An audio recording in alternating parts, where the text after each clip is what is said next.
All right, today we're going to be unpacking a document called The Role of the Husband. Our goal here is pretty simple. We're just going to walk through its main arguments and present its perspective as clearly and neutrally as we can. So let's dive right in. Right off the bat, this document does not pull any punches. It opens with this incredibly strong statement which really frames the whole discussion. This isn't just marital advice, you see. It's being presented as a solution to what the author sees as a huge societal problem. The stakes are set, well, extremely high from the very first page.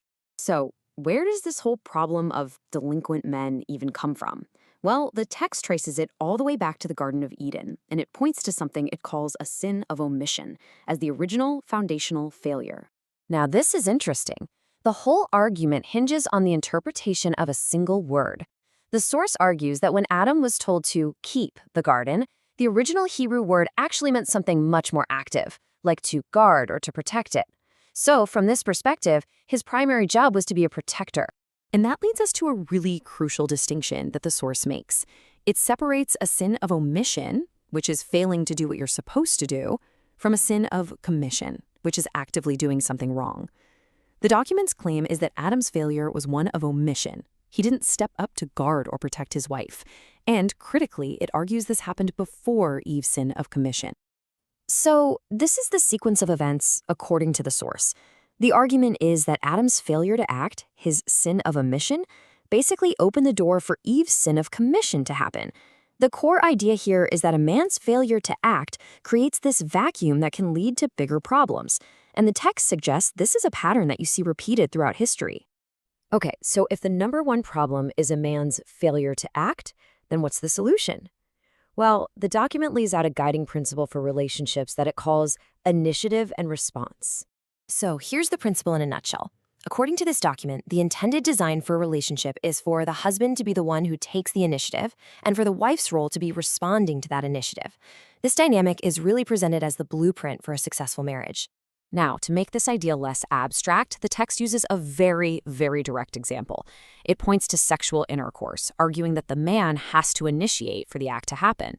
And then the source says, and I quote, "I believe the creator intended this as a pattern to be reproduced in every area of the relationship between the sexes."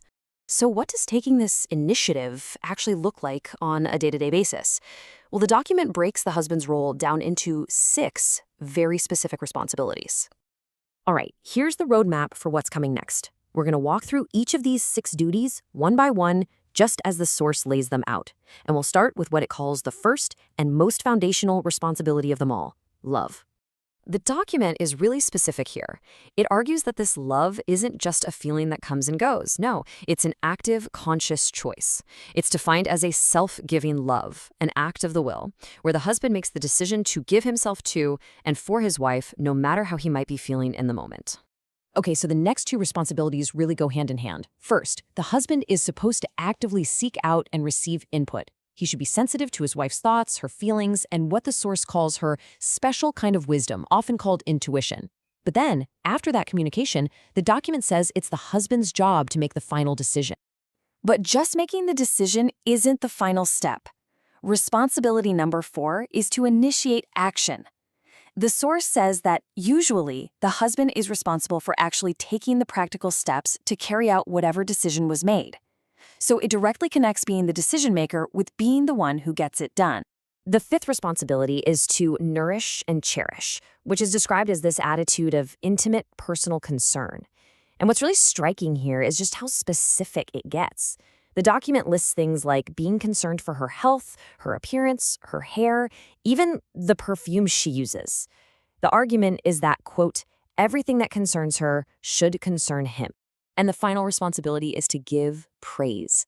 To make this point, the text quotes directly from the book of Proverbs. It argues that husbands are often, in its words, stingy with their words of praise. And it frames giving consistent, heartfelt praise as one of the best investments a husband can possibly make in his wife and in his marriage.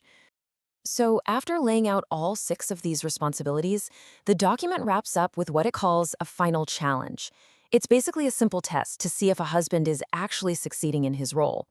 This is the ultimate measuring stick that the source proposes. The husband is told to look not at himself, but to look at his wife.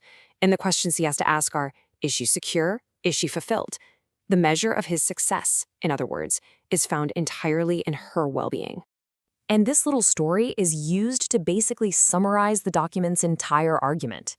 It suggests that a man's character isn't just some abstract idea, it's something that's made visible in the life and the state of his wife. And so we're left with this one central idea. According to this document, the final report card on a husband isn't written by him at all. Instead, it's reflected in the security and fulfillment of his wife. A really thought-provoking way to conclude a very direct set of principles.